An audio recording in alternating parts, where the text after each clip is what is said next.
me itch. Live life to the fullest. Pick it up, lay it down, move forward. A 9-foot behemoth striding in fantastic steps across the tundra of existence. Just a gigolo. Everywhere I go, people know the part I'm playing. Paid for every dance, selling each romance. Hey, every night some heart betraying. There will come a day, youth will pass away. Then what will they say about me? When the end comes, they will say, I know. They'll say, just a gigolo. As life goes on without me, just a gigolo. Sure, everywhere I go. Why don't we get rid of that thing, huh? Dance. Come on. While you're milking it there, it's going to be the last drop of crumminess out. Just a gigolo everywhere I go. Everywhere I can. Hey, should I really go to Peru? Now, you know, this is no Funsville. Everybody hears me talking about going to Peru. They think I'm going to go take one of these little Pan-American flights where they give you martinis, give you little cashew nuts, and you whoopee and holler, and you get down there, and they start playing Begin the Begin, gay Latin nights, you know. I'm talking about the Peruvian jungles, of which there are a few more jungle-like. And the sea is full of piranhas and crocodiles and electric eels. And the people down there got strange appetites. And they tell me that the one thing they really select, that they really dig, are guys with beards. You know, they can't grow beards themselves, huh? You give us a... You know what? I can't see that. It's something phoners. Give us it's bent over, see? You guys can all read it in the control. Give us a few phoners. To let them know whether I should go or not? Oh, well, I'll tell you this. The trouble is, you believe me, John Wayne, when he's about to storm the pillbox, does not look back at the battalion and say, shall I go or not, fellas? Because to a man, they'd holler, go, go, go on! Everybody's for me going to see the headhunters. I don't, you know, they all want to hear about it. That's typical of 20th century man. He wants to hear about stuff. In fact, you know, people are at terrible odds about that, you know, whether you really dig heroics or not. I mean, when you go to see 007, that crap, you know, when you go to see 007, do you identify with 007? Do you say, do I wish they'd call up one day and say, Fred, we've got a fantastic secret mission that we'd like to send you to Mesopotamia. And here's this big, now here, come here, sit down here for a minute. Here's your secret weapon. Here's this big birthday cake here. And it's got an atom bomb in it. And you give it to the head of Schmertz. And, you know, or should I go or not, huh? No, don't go, no. What was that? No, don't go. Don't what? Don't go. Why not? Don't go, it's dangerous. Oh, what is danger to a happy-go-lucky rake like me?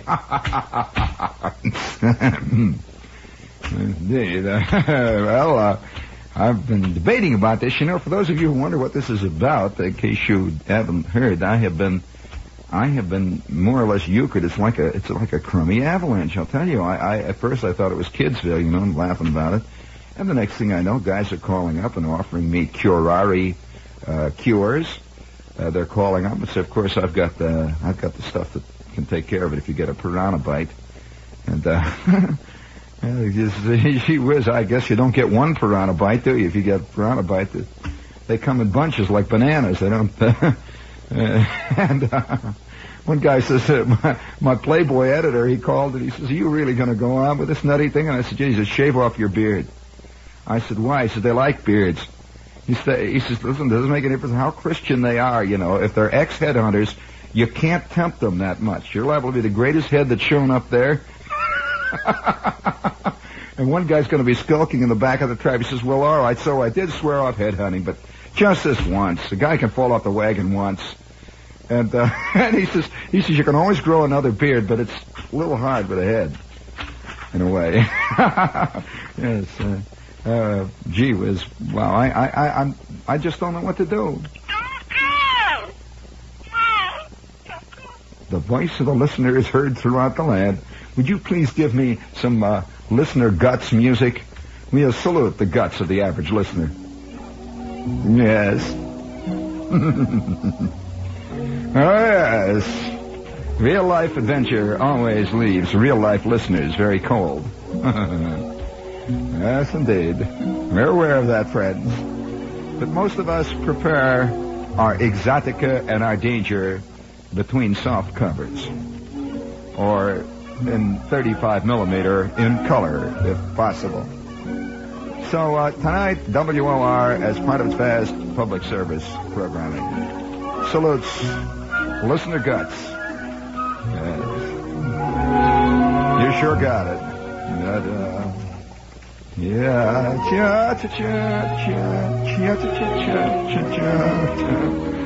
Rasmatasm, Rudy Toot. Very good. That was nice, gang. And well, now, it's not going to be a night, we're not going to talk about the headhunters, although I will say this, that I feel this way about it. I'll state my case for what it's worth. That there are very few areas of existence today that allow for actual or true adventure. Now, getting fired from BBD&O is not adventure. Trying to get a job at Y&R is not adventure. Being rejected by a chick on McDougal Street is really not the same as Captain Ahab getting belted in the chops by a white whale. Although many a pimply-faced youth thinks it's the same problem. Not really. And so I feel that as our life gets more and more under control, everything's, well, that's comparative, of course. I'm sure that you've got your life under control. Yang. As we get our world more civilized in one way, or that really means paved. I don't know whether New York is civilized or not. I've been thinking about this for a long time. Now, they don't exactly do it to you in New York with poison arrows. But I saw a guy once get hit with a frozen pineapple juice machine at the 23rd Street subway stop. And he was just standing there picking his teeth. Now, they didn't send any missionaries down there to 23rd Street to trade beads to the natives. Try to get them to straighten up, you know.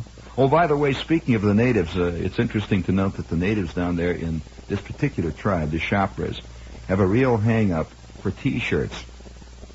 They like T-shirts, and so we're going to take them white T-shirts down there and give them T-shirts and red beads. And I'm seriously thinking of buying a bunch of these little phony heads, you know, you can get down there on 6th Avenue. You bring a whole bunch of them down there and say, look, fellas, if you really want some heads, you know, just sort of unload them on them. But all in all, I don't know what you do in the quiet of an evening when you're in a headhunter camp.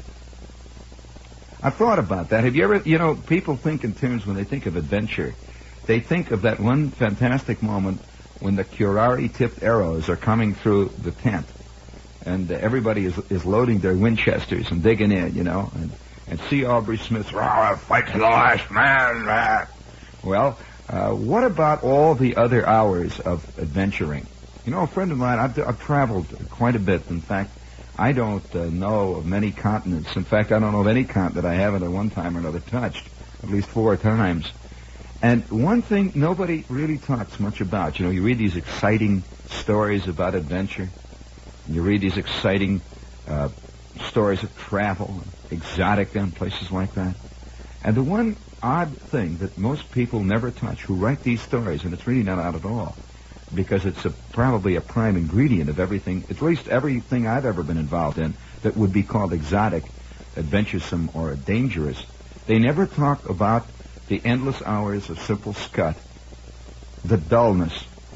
When you think of guys on a fantastic dig somewhere near the mountain of the moon, somewhere in Central Africa, you're always imagining them uncovering this rare jawbone of Australopithecamperus or something, some really rare creature, you know, that great moment of, aha, doctor, will you please come here with a microscope, please, oh. And the natives are coming over the tundra with their flags flying, and they're attacking the camp. You do not see the scene, though, before and after. And you don't even see the scene of preparation, really. And I wondered, that moment you step out of the plane, see, we're going to go there by helicopter, in case you're interested how the logistics works. There's no way to get into there is no Peruvian jungle Hilton. And it is a doubtful thing whether they honor Diners Club cars there with those Indians there. They live at the headwaters of the Amazon, and they live in a jungle that is filled with jaguars. Really, this is where the jaguar lives. He ain't a car there either. He's a jaguar. They have piranhas there, and they're not a curio there. Just piranhas. The rivers are jammed gill to gill with the piranhas, all looking with little red-rimmed eyes, waiting for somebody to slip on the bank. And in between the piranhas are crocodiles who live on the piranhas. And then next to the crocodiles, laying down there at the rocky bottom of the river, are electric eels who generate power roughly the equivalent of all of Trenton with all of its lights on at once. They tell me every electric eel down there is roughly about a 200,000 watt transmitter idling. And when he lays it on, I'll tell you, he can light up light bulbs. They say that the average electric eel in these rivers in that area, when he's really trying, just by sheer RF radiation, can light up lights all the way down in Argentina, some 12,000 miles away, just by sticking his eyes out there in the water and just squeezing hard.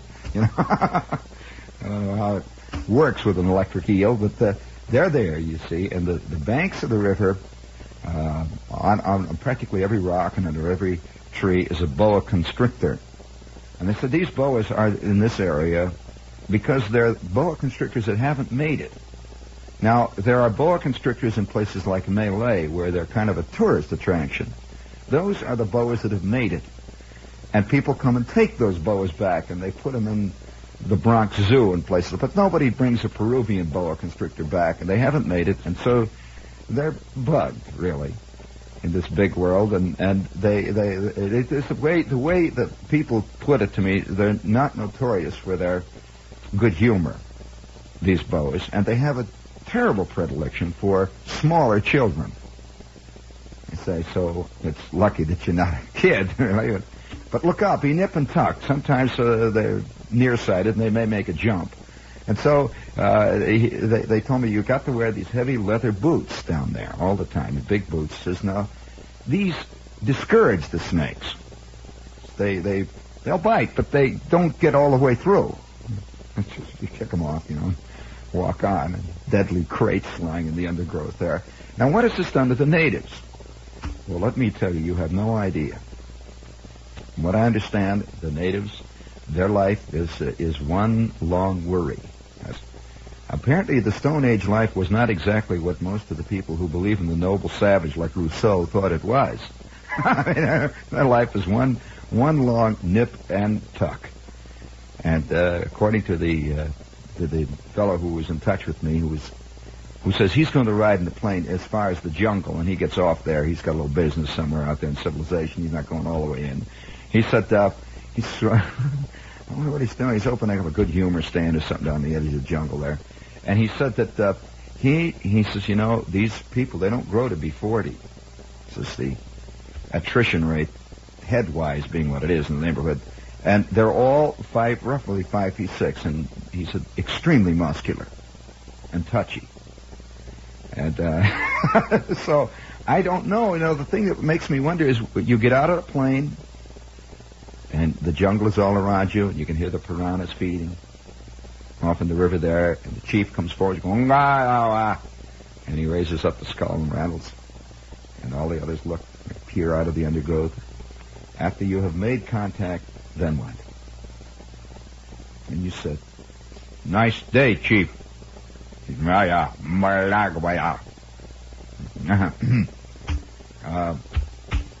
Nice little place you got here.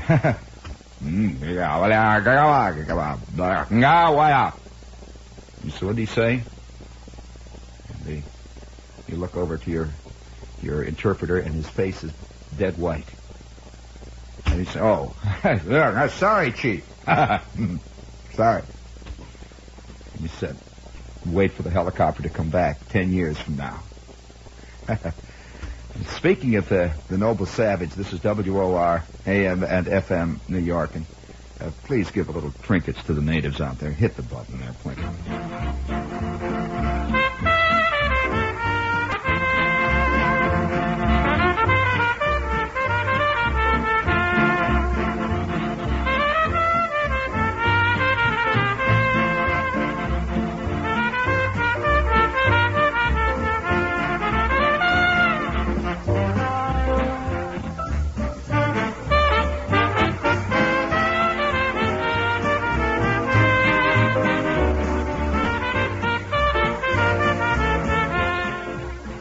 Yes, sir. Hey, this is all supposed to be about Miller High Life, I presume. Why'd you set it back there? Come on. Set it back. There's no combination. That's just music, honey. Razzmatazz. All right, let's try it all over again, Skip. What's all this horn blowing? Listen, Miller High Life is a good beer. And I hope that they'll have enough room in this plane for me to take a six-pack at least of delicious, sparkling, spiritful, happy, whoopie-doo Miller High Life, which, of course, was brewed in Milwaukee. And I don't know what, all this blowing horns and hollering and yelling, having parties on these TV commercials and that. I don't think that sells much beer, frankly. I know what sells beer. Beer. I mean, if you like beer, you like beer. And if you like beer, you like Miller High Life. Okay? No, don't play that thing. We don't need that jazz. Speaking of this problem of adventure, I remember sitting one time on the deck of a carrier, and I hear this was when there were some operations about to be launched, and it was dark, and it was in the Mediterranean, and we were miles off the coast. Turkey was off there somewhere in the darkness, and the Greek islands had gone past, and ahead of us was the Middle East, and it was black, and the guys were all out there with the planes up on the launchers, topside on the carrier, and the moon was kind of a scimitar moon hanging over the whole scene, millions of tiny stars. I was way up there on 15 or something, way up on the top of the island.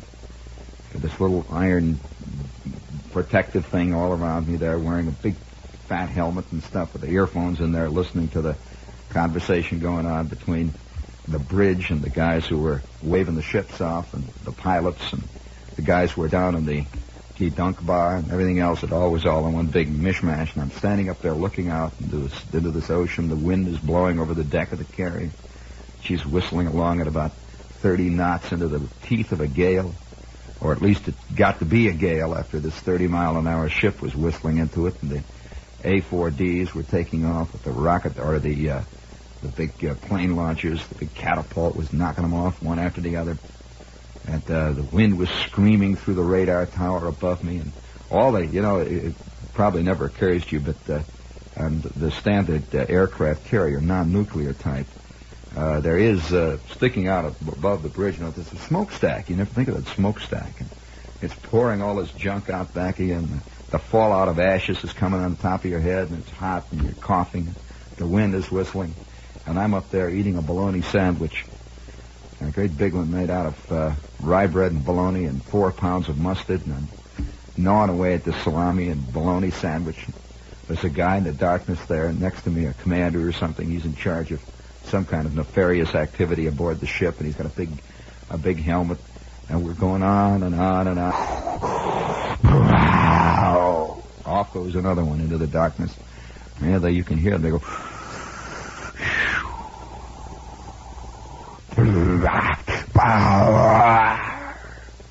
Away they go.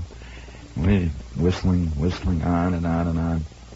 And it went on and on and on and on and on and on and on. dark. And this went on for about 4 hours. We're getting tired. And then you see the little red lights, and one flight is returning, and another flight is being brought up topside to be fired off, and another one is coming and making a big circle back. And it's long, long hours. This guy looks at me and he says, do you know that half of the red-blooded guys that read True magazine would give their left foot to be right here now if they could read about it? I says, yeah, that's right, you know. And 20 minutes later, we're back down in the mess hall, having some coffee, and it was. I can't describe to you the dullness. I just can't describe it to you. Everything is going shaking. And now I'm beginning to think about this. You know, of course, everybody's saying, go, go, go. Wow, boy, I'd give everything to go. A friend of mine who does travel pieces for a magazine, in fact, it's Playboy, Shel Silverstein, an old friend of mine. He's always, you know, you've seen these pieces, Silverstein in Bessarabia, and Silverstein eyeing the girls in Russia and so on. And only guys who have really traveled around, and I mean, there's a difference, you know, between traveling and touristing. Very different. Usually a traveler is a lonesome, solitary figure. He is not with a crowd of people with little 120 brownies. He's not in this great group of people you see around the hotel lobby waiting for the bus that takes them on the number 3 tour through the palace. And I'm not putting any of those people down, but the traveler has another scene going. And he knows something I don't think many tourists know. And that's the profound, peculiar, almost enervating, physically enervating feeling of, it's a combination of loneliness, boredom, 1,000 other little conflicting emotions, but which go to make up a vague form of shell shock. You kind of drift. You feel like you're a human satellite, just drifting around the earth. You're certainly not part of the thing you left any longer. You're in Nigeria, we'll say. You're not back on 6th Avenue. And on the other hand, you're certainly not part of where you are. Not at all. Whereas the tourist remains part of that thing he was when he left home. He really remains a Texan, or he remains a guy from White Plains, because he usually travels with a lot of other guys from White Plains and Texans. And they travel like a little knot of migratory birds moving across the landscape, and they carry on. And you know, one of the reasons why, it's funny, you know, you hear people who don't really travel a lot. It's funny, the people who make their, once every 5 years, they make their 2-week trip to Paris, and they talk about how they've really been there and back, and they really know about this stuff now. And they always put down the fact that in almost every place you go, there is an American bar or an American hotel. There's a place where Americans gather. And maybe they don't realize that there is a tremendous hunger that develops on the part of travelers for something that they can attach to even for a brief moment and be part of. It isn't that they're chauvinistic, not at all. We're careful about that. Many Americans feel very uncomfortable about the fact that in almost every country they go, there's an American colony. And they seem to think this shows American chauvinism, and American braggadocio, and we are not interested in the other people and all that. And yet, I wonder how they approach these ethnic commercials of Rheingold, where if you were to believe Rheingold, nobody in America is an American. They're all Irishmen, or they're all Greeks, or they're all whatever it is. They're Hungarians and so on. And I don't know, and yet when you look at the Hungarian commercial, you feel like you're right back there in Hungary, on 86th Street. You're in Hungary. They may be belting down Rheingold, but it looks like Hungary, or they'll do the whole thing of the Irish people. Now, is this looked upon as chauvinism by the hip who see this? Do they think that the Irish are chauvinistic, or the Hungarians, or the Yugoslavians, or the whatever it is that you're looking on, the Greeks? Or is that just retaining your wonderful national folk traditions to the hip? That's a curious thing. I'm just asking a question about that. I've often read in magazines, the angry type magazines about about the American that goes to other countries, and he refuses to be anything but an American, and they somehow put that down. Well, I can only submit the saddest American of all is the American who goes to Karachi and buys himself a robe and squats down beside a sacred cow and pretends that he's a guru. I've seen them. They're very sad. Allen Ginsberg was one of the saddest ones I've ever seen. And this attempt to be something you aren't is, to me, the most profound kind of dishonesty. And also it's a profound kind of comment on a sort of cosmic ruthlessness. And so when you drift around as a traveler, really drift around as a traveler, another thing, too, about most travelers that sets them apart from a tourist. One of the reasons why a tourist quite often will have an iron-bound schedule wherever he goes. If he's taking a trip, say, to England, there are 7 different tours you can take immediately. The instant you hit London Airport, they're out there, and you'd be surprised how quickly you're sucked into the system and the routine. That I saw people actually step right off the plane in, say, a place like, where I really saw it happening was in a place like Bangkok. Step right off the plane and right into a Chevrolet station wagon that was operated by a Dartmouth undergraduate or somebody who was over there for 3 months, and he had the PA system. All right, and now on my left you'll notice the ancient sacred castle, the palace of the original Bangkok, and he's going on, and off they go. They haven't even stopped to breathe the air yet, and they're in this thing. Well, why is this? Is this because they're fools? Well, I don't know. I don't think so. I wish I could be that much of a put-downer. I think that people have a very definite feeling, not fear, but a feeling, and it's the scariest feeling, really, I suppose, a kind of fear, but it's a real kind of fear. The fear of, have you ever had rootlessness, not being involved? Have you ever had a certain specific type of nightmare where you're just sort of floating, and it's a sense of falling, where you're falling, and it's like there's a profound, deep down in your stomach sense of something unbelievable is about to happen, and a kind of fear and a whole jazz going on. Have you ever had this feeling of a kind of nightmare? Well, this is the sort of feeling when you step off, unless you are in, this is under certain conditions, unless you're in a rigid, organized form that you can find security in. So a guy jumps off of a plane and he looks around and he's in a place really foreign. Now, you might not necessarily feel that way when you go to Chicago or San Francisco, or even if you go to London. At least you speak the language. But if you drop off a plane in the middle of, say, Lagos, that's not quite the same. It isn't, no matter how much you like to pretend back here in the States that when you get to these places, you'll immediately make contact with the little people. And people everywhere are the same underneath it all, all this stuff. Well, you are suddenly struck with that strange smell. The sounds are different, and everything under your foot is different. And you look around, and it's like suddenly coming into that Kafka-esque world where people are talking and saying and feeling and doing things, and you just are not even existing. You just kind of are there. It's like that. You remember the Kafka story, The Metamorphosis, where the man turned into a beetle. Well, you feel like you've turned into a beetle when you suddenly land in a place where you are really not part of the scene. Now, you'd be surprised, even the most hardened travelers, and I've traveled with guys who have spent, and I'm talking about really tough, hardened travelers, like a friend of mine who's a photographer who every week I get cards from him from 1,000 miles away from the last one.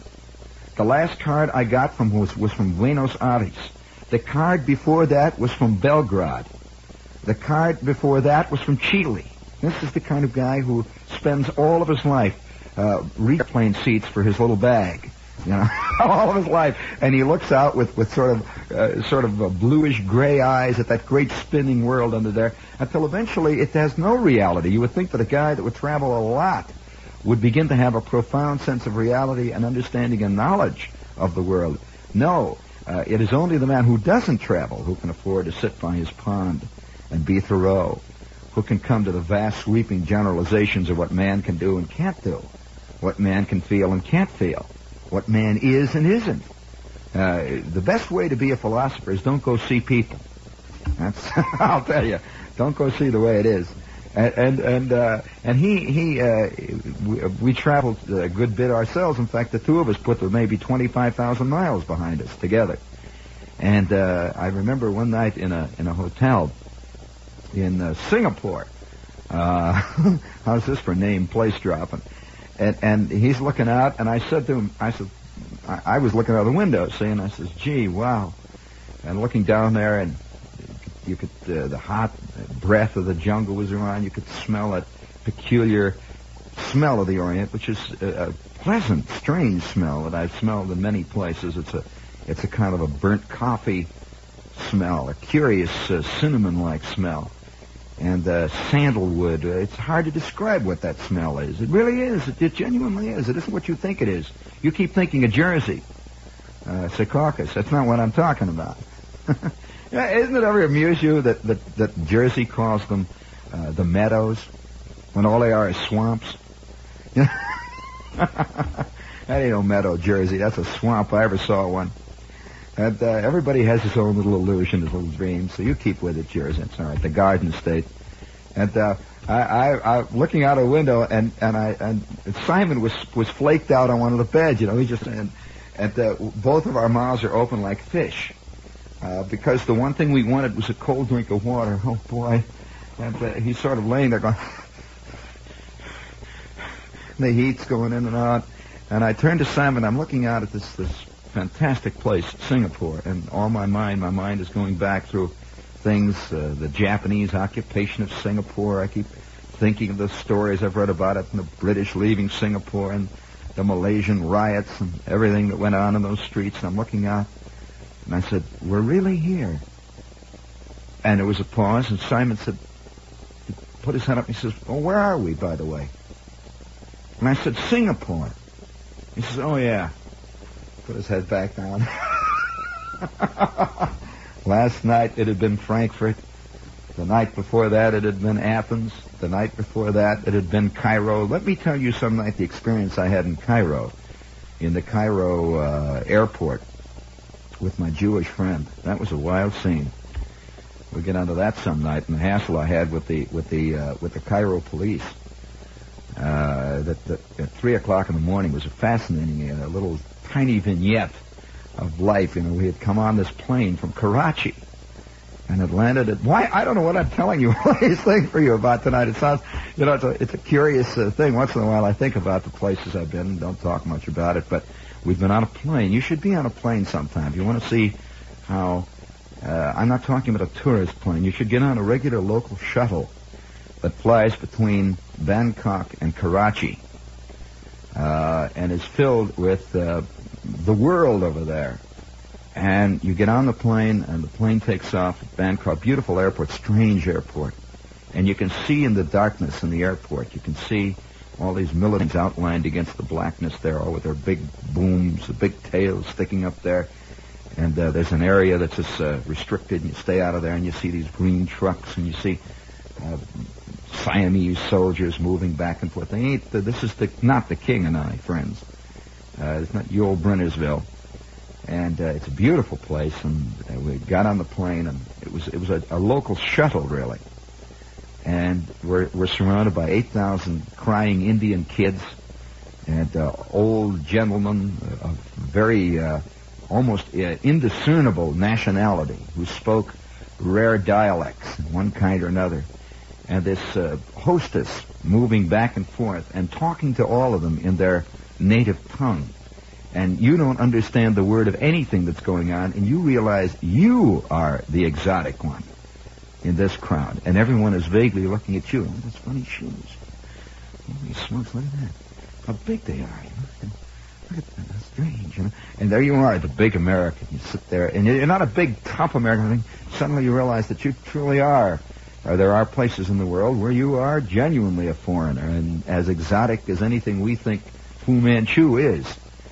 And we're sitting there, and the girl came along, and she was speaking, I I guess she was speaking Hindi. Perhaps she was. I know that she was speaking Siamese just behind us, and she's an olive-complexioned girl who, again, of one of those indiscernible nationalities, very polite. And she walked up immediately. She speaks to us in this clear, crystal, strangely bell-like English, not American, not English, but a kind of tape that came out. And she says, "You desire something to eat, sir?" I says, "Yes, what do you have?" And she says, "We have no Western food, sir." And I said, "I have." And so she disappeared in the direction of the galley, and she came out with all these little trays she's giving. And we winged on through the night, eating Indian food, which, incidentally, I happen to like. And we landed at Karachi, and this was in the middle of the big hassles. Karachi, in fact, it's now heating up now. It was beginning then, the Pakistan-Indian problem. And we landed at the airport, and these people immediately, you could see in the darkness, everything was pitch black. This great truck pulled up to the side of the plane and began to unload luggage. I'm looking out. I wasn't getting off this time. I had gotten off the time before going out. And I just looked down into the darkness of Karachi, and all these people filed off silently. And some of them were enemies of the guy walking ahead of him. There were Pakistanis, and there were Indians, and there were all kinds of people. And they never said much. They just sort of all filed off quietly with their robes and their English suits and their Bond hats and one thing and another. And they all quietly filed off into the darkness. And the crew changed, and the next crew that came on was a totally different type of crew. And they traveled into the outside world, really. They took off at Karachi, and they headed off in the general direction of Cairo. And this was a different kind of crew. This was a more, even you could even see the airplane as vaguely changing into a Western airplane. and the crew sort of had a different aura about them. And I sat there by myself in the dark, waiting for the rest of these people to come on that were going to go with us further on towards the Western world. And they began to file out of the darkness. It's a new group of people. And the entire feeling in the plane changed. There were French businessmen, and there were tall, thin Englishmen in white shorts got on. And ladies with flowered pink dresses whose nose run, all kinds of little skinny kids. Oh, you've never seen what the English are like way out there. There's a fascinating quality to them. And a lady sitting behind us, and she was weeping and carrying on, and the guy was comforting her. And they were leaving Karachi, which was her home, and she was an Indian. And after listening to this for a while, I realized she was German. She was going back to Munich, but she wanted to stay in Karachi. And because of the trouble, they were leaving. And their company was sending them back. And the whole complexion of the plane changed. And pretty soon this girl came walking back. The plane took off into the darkness, and she came walking back. And she's a tall, slender, blonde stewardess. And she says, would you care for anything to eat, sir? She has this beautiful, clean, vaguely, not quite English dialect, and I began to ask her what she was, and it turns out that she was not at all English, but she was some kind of Greek. and we went winging on and on and on. So travel is not exactly, it is not exactly the one long hymn of excitement. And just hour after hour, we traveled and kept falling asleep and waking up. And then all of a sudden, you'd be pushed off the plane, and they give you the boarding thing, and they put you in a pen in Cairo. And some night I'll do a whole story about that evening in Cairo. Are you curious about that? Speaking of exotica, we have with us tonight Happiness. And as a guy who has stuffed his gullet with food from here all the way to the Antipodes, I would like to highly personally recommend Happiness, which is a superb Chinese restaurant up on Broadway between 93rd and 94th. It's a great neighborhood around there, one of my favorite neighborhoods in New York City. And you'd be surprised at the number of world-famous people live within a 3 or 4 block of that odd, and in that odd neighborhood. This is one of the truly exotic neighborhoods of New York. It's up on Broadway between 93rd and 94th. In that whole area there, that's a great yeasty, swinging quality of that area. There's danger, there's everything up there. And this restaurant is called Happiness. And they're on Broadway. They have a bar, and it's a real fine place, and I think you'll like it. They're open 7 days a week, and they're open till 1 o'clock in the morning. Happiness. And they don't call it Happiness Restaurant, incidentally. It's just Happiness. It's up there on Broadway between 93rd and 94th, a little Nirvana that you can that you can afford. And speaking of little Nirvanas, we have with us tonight also Harper's magazine, and they have a piece in there. You know, I would really like to argue about people regarding Ship of Fools as a movie. I think Ship of Fools was probably the most pretentious, boring movie I've seen in many a year. And it was one of the most badly written movies I've ever seen, too. I'm talking about among the big-time, multi-billion-dollar, highly applauded movies. I thought this movie, in its own way, was more boring and dull and obvious than some of the biblical epics that the critics leap on. Well, there's a big piece about Ship of Fools in the current Harper's magazine, which is on the newsstand right now, the September issue. I'm an old Harper's reader, by the way. And one of the most interesting men I've ever known is John Fisher, who is the editor of Harper's. You know, any magazine, in the ultimate sense, reflects the men who create it, and one specific man usually. Do you know that the man at Harper's is a man named John Fisher? Or like the man at Playboy is Hefner? Very different kinds of men, but men who in their own way, they know the same things. They control this great, vast word of print. Hey, this was a peculiar show tonight, wasn't it? Do you like this kind, Skip, once in a while? Now, let me remind me to tell you about that night in Cairo. It was highly educational. And, you know, I've learned a long time ago, it's one thing writing a wonderful, idealistic piece on a foreign country or a situation that's thousands of miles away, and another thing actually being there and confronting it head on. It's like a learned animal specialist writing long, involved treatises on hooded cobras. And what a beautiful animal it is. And then one night he meets one in his closet, looking out of his galoshes with the hood extended, with those two little red eyes peering into the darkness. There's a brief instant, and then pow! And he's learned more about cobras than he will ever learn out of books.